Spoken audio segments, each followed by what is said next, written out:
зарплата такая же, как и в городе Баранович, потому что там городок такой небольшой, там ГРЭС, завод Электросталь, то есть я как сварщик, для меня, ну, то есть работу, в принципе, легко найти. Вот, меня уже сказали, что возьмут на работу, вот, если только там приеду жить. И поэтому я не вижу там никаких проблем в этом.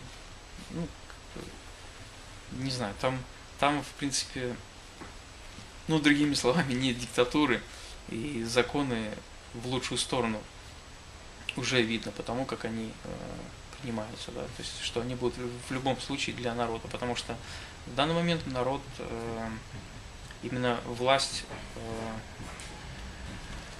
как-то шевелит, то есть чуть что-то не так, он сразу начинает гудеть, ну, и там как-то выходить, там, да, что-то требовать.